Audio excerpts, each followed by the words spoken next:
Hi, my name is Casey, and this video is more of a lighthearted one about what you want to say to customers but really shouldn't, at least if you value your job and business or don't want them to file a complaint or dispute. You should not say these sort of things. Some of you may know I actually did some call work for about a year with TurboTax and Planet Art, and I have a lot of respect for people who make a living in customer service. This is because it can be challenging to keep your cool and make sure the customer ends the interaction with their issue resolved and are reasonably satisfied. Watch to the end of this video to get a few more tips on customer service you can apply to your e-commerce store or any business in general. And as always, I'd really appreciate a like and subscribe, and be sure to check out the more detailed customer service video as well that will be at the end of this one. The main thing that makes customer service so hard is the whole customer's always right. The customer's always right mantra that they just preach to you, and in a way they are correct here. The customer is technically always supposed to be right, even if they're dead wrong, because your job is to make sure the customer stays happy. It's important for the business that you give them a positive experience. Even if you want to tell them, go search up this answer on Google, I don't really know, I'm not a certified expert in this or that. If you're working there, you're expected to know a lot of the inner workings of stuff and be able to answer promptly and with some intelligence about what's going on.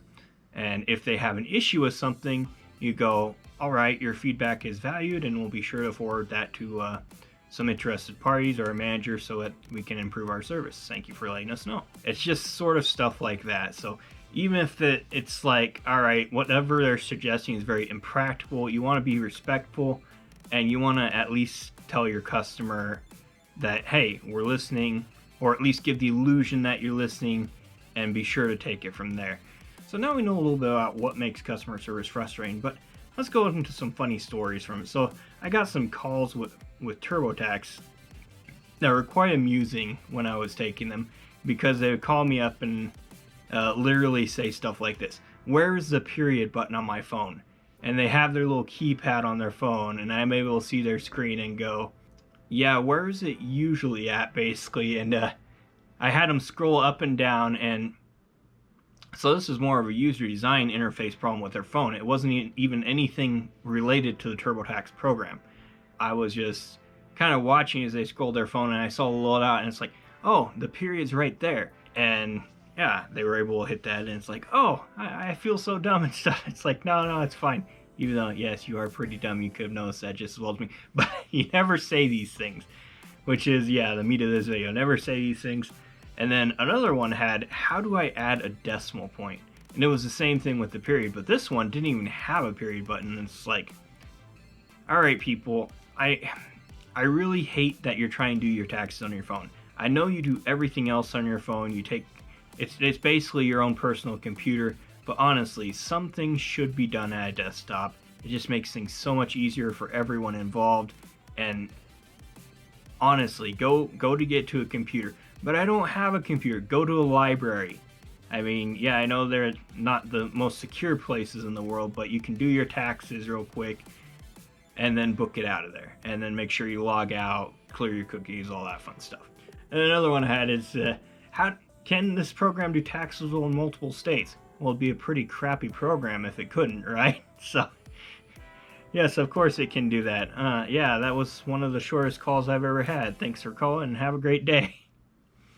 And then the other fun ones are the manager calls. Hopefully they don't, some of them call straight away and don't want to talk to me and just want to speak to a manager. And it's like, all right, I'll work on getting you over.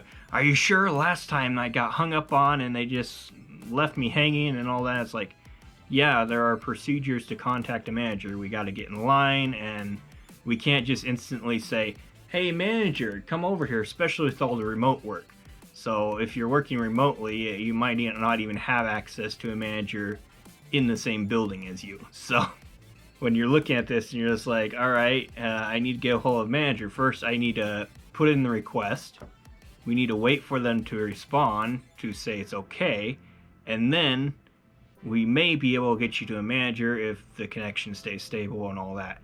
I think I did pretty good at that because I didn't get too many requests to the managers. Although sometimes, yeah, they just didn't believe what I wanted to tell them, and they're like, we want to hear this from a higher up. And I kind of understand that, but it's kind of a little bit silly too, because most of the time the manager just tells them what I told them in the notes. They put in the notes, what I said to them on the phone, the manager put, I offered them the same thing that the customer rep offered, and it still was the same. They took it a little bit better because it was from a higher up, of course. It's like, oh, maybe that's all they can do. And that's sometimes all it is. Sometimes they just want to talk to a higher up to confirm that, yes, with company policy, that is all that we can do, period. Another fun story about so this is particularly relevant for the e-com people sending orders and shipping stuff. The I did not receive my order complaint or email or whatever. It's like, all right, if you did not receive your order and it says delivered, we don't know where it is. I mean, we can't just magically say, oh yeah, we tracked down your package, it's right here. No, the only thing we can do is possibly try and call the USPS, but it's better for you to call the USPS in your area and to check with your neighbor and all that. And it's just like, it's really a bummer about these did not receive orders, because there's nothing we can really do to track down the order and where it is.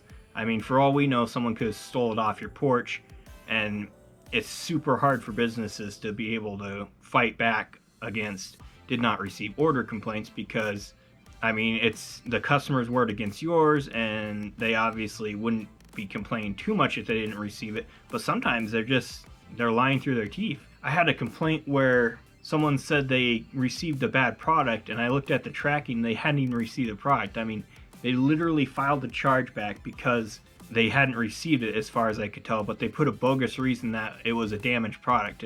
Why do people do that? It so sucks for a business when someone opens a chargeback. I don't think people realize that the effect a chargeback has on a business, and they can literally shut them down if they do enough of them.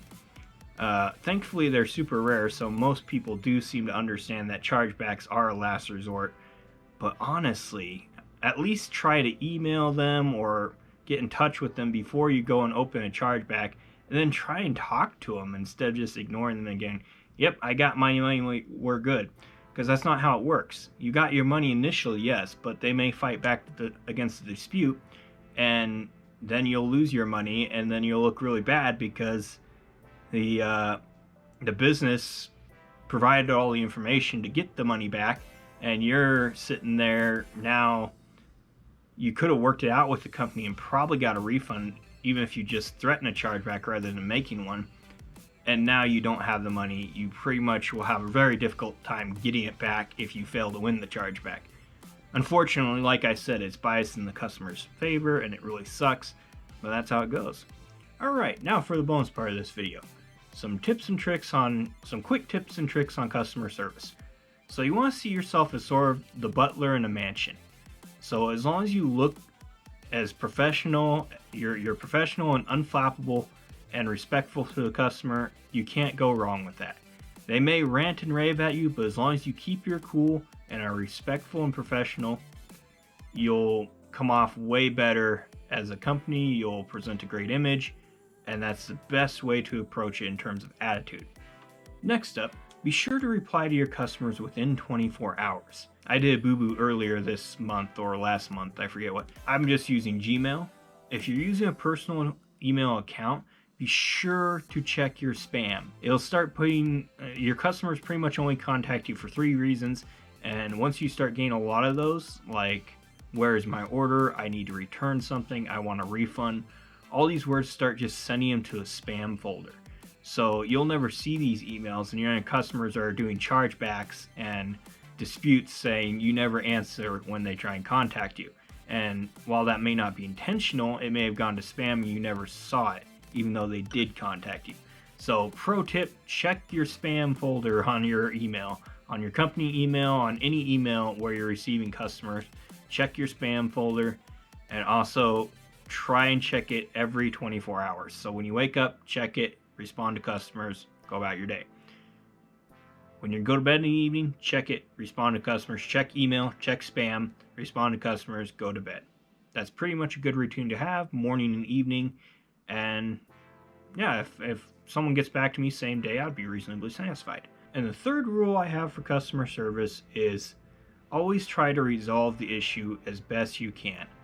Put yourself in the customer's shoes and think about how you would want the situation to be handled, and give them what they want if you can.